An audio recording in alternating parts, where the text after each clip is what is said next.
एक आम दिन था जब जाफर एक्सप्रेस सैकड़ों मुसाफिरों को लिए बलूचिस्तान के सुनसान रास्तों पर अपनी मंजिल की तरफ बढ़ रही थी, मगर किसी को यह अंदाजा न था कि चंद लम्हों में यह सफर एक भयानक ख्वाब में बदलने वाला है। अचानक मसल्लह दहशत गर्दों ने ट्रेन पर धावा बोल दिया। दर्जनों नकाबपोश जदीद असलहे से लैस बिजली की तेजी से मुख्तलिफ बोगियों में फैल गए। खौफ व हरास की एक लहर दौड़ गई, चीख व पुकार मच गई। मुसाफिर दहशत के मारे सहम गए। कुछ ने बचने के लिए छपने की कोशिश की, कुछ ने अपने प्यारों को काल करने की कोशिश की, मगर दहशत गर्दों ने हर मोबाइल जब्त कर लिया। हर तरफ खामोशी छा गई, सवाए उन वहशियों की धमकियों और मासूम मुसाफिरों की सस्कियों की। दहशत गर्दों ने पहले इंजन को निशाना बनाया। ड्राइवर को जबरदस्ती काबू में लेकर इंजन का कंट्रोल हासिल कर को रहा न किया तो वो एक एक करके यरगमालियों को मार डालेंगे। खौफ और बेबसी ने हर चेहरे को जर्द कर दिया। ये खबर कोयटा और इस्लामाबाद पहुंची और पूरे मुल्क में हलचल मच गई। सिक्योरिटी उदारे अलर्ट हो गए। फौज, एफसी और पुलिस के दस्ते फौरी तौर पर मुतहर्रक हुए।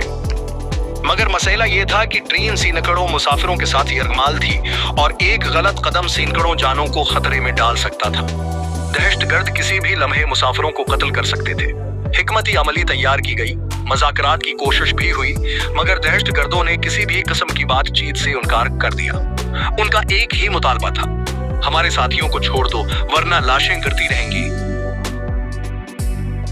ये रात क़यामत की रात थी जब सिक्योरिटी फोर्सेस ने फैसला किया कि मजीद इंतजार नहीं किया जा सकता।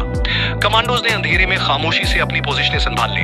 हर तरफ सन्नाटा था, मगर यह खामोशी तूफान से पहले की थी। जैसे ही ऑपरेशन का आगाज हुआ, गोलियों की बौछार ने खामोशी को चीर दिया। दहशतगर्दों ने भी जवाबी फायरिंग शुरू कर दी और यूं एक खूनरेज जंग का आगाज हो गया। हर तरफ आग और बारूद की बो थी। बोगियों में छिपे मुसाफिर सहमे बैठे थे, दाएं कर रहे थे। एक लम्हे को ऐसा लगा जैसे ट्रेन किसी जहन्नम में बदल चुकी हो। कमांडोज ने एक एक बोगी को क्लियर करना शुरू किया, मगर ये आसान न था। दहशतगर्द इंतहाई तरबीत याफ्ता लग रहे थे। वो हर बोगी में बारूदी सरंगी लगा चुके थे और छिपकर हमले कर रहे थे। हर लम्हा किसी भी बड़े नुकसान का खतरा था। कई घंटे तक यह जंग जारी रही। गोलियों की गर्ज से इलाका लरजता रहा। कई दहशतगर्द मारे गए, कुछ ने हथियार डाल दिए, मगर कुछ आखिरी दम तक लड़ते रहे। आखिरकार कमांडोज ने आखिरी दहशतगर्द को भी ढेर कर दिया और यरगमालियों को बेहिफाजत बाहर निकाल लिया गया।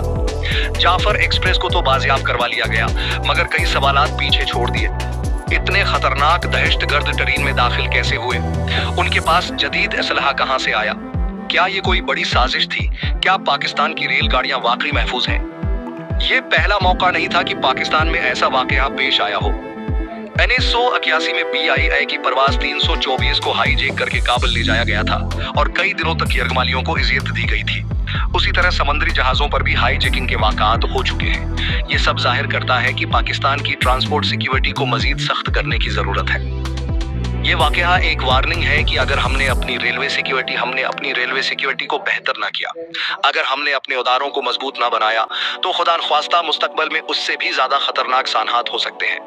अब वक्त आ गया है कि ट्रेनों में मसल्ला सिक्योरिटी गार्ड्स तैनात किए जाएं, रेलवे स्टेशनों पर सख्त निगरानी की जाए, जदीद सिक्योरिटी सिस्टम लगाए जाएं और हर मुसाफिर को महतात रहने की तरबियत दी जाए।